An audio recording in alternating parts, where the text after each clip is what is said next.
has taught them to allow people to use this site. And so the president said, okay, you can go. And so Bishop Stephen Lewis has lived in Nunku town since 1961. As one of the early settlers here, he saw the evolution of this community from a deserted place to a coastal paradise comprising a clean and attractive beach, and now to a community largely ripped apart by sea erosion. Even we had a street that passed behind the church from in town to come here. Even when we were building this, we took racks from Waterside to bring them here through trucks. And so we were having a street there. There's a creek here called Fu. From Fu to go to the sea, it takes about 45 minutes to go to reach the sea. And they were very far away. There were a lot of cassava farms planted here. We got palm trees, cassava farms, and so forth. Bishop Louis recalls the sea sent early warnings about its dangerous intention as early as the 1970s, but claims years of neglect by past administrations worsened the problem. Bishop Louis does operate a grade school, a church, and a public toilet here, but their operations are always threatened by frequent sea erosion incidents. Not even a self-made coastal defense mechanism can help stop the sea encroachment. Reaching known levels in recent years, the sea, through its exploits, has affected many dwelling homes and important structures, including the famous Detour High School, the only public high school on the Bourgeois Island, an area with a huge population of underprivileged people. I know, my Lord, He will make a way for me. Beatrice Manawin, like Bishop Louis, has lived in this community for decades, settling here in 1918. But the 40-year-old, who is a mother of 3, has changed homes more than 10 times in the last 7 years because of sea erosion, and her current home is not even safe. And last month, the sea was rough, that small rough was rough.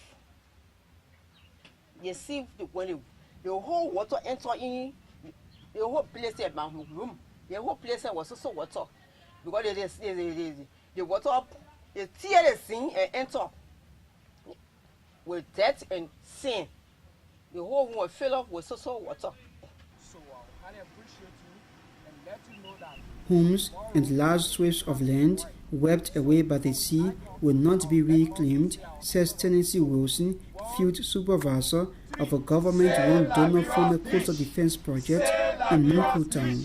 So this method that we are using is called revetment. Okay, there are many methods, but we are using a revetment, and this revetment is not just a simple revetment.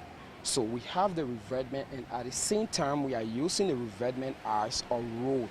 At the end of the day, this revetment will serve as revetment to slow down the rate of the erosion, and also will serve as a road that you can have cars moving on.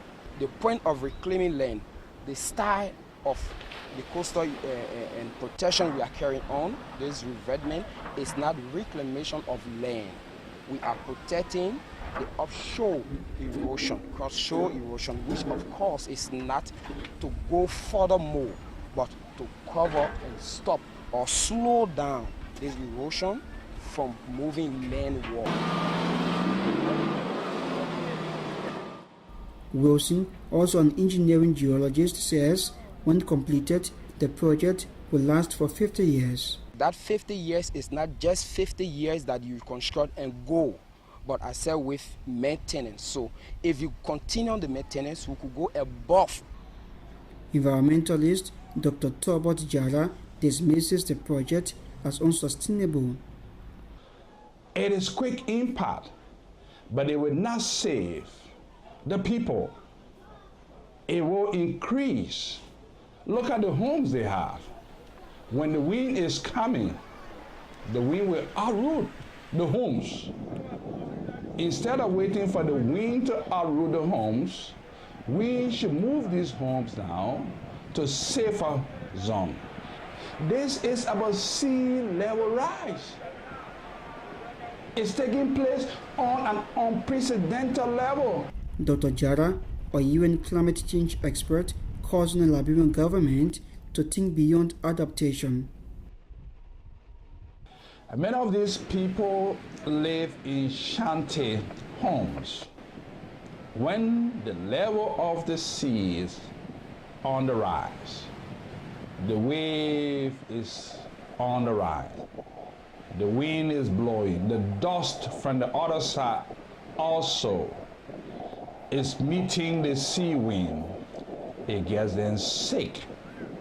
These have environmental health situation, and the impact is felt by these poor people. I think the government needs to rethink and come with strategies for mitigation and go beyond the adaptation of keeping people in poor communities and protect them.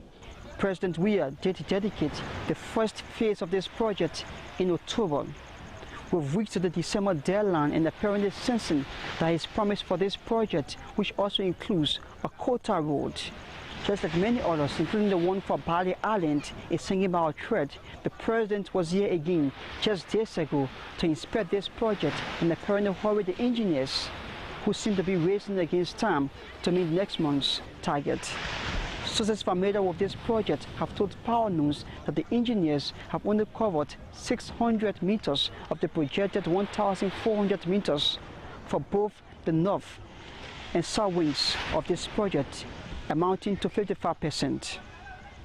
Our sources have said that the engineers do have a tall order amid frequent disruptions in work operations, occasioned by shortages in logistical supplies. Neither the EPA nor the Mines Ministry responded to our requests for an interview on this matter. Anthony Stevens, Power News, on the site of the Coastal Defense Project in Nokwe Town.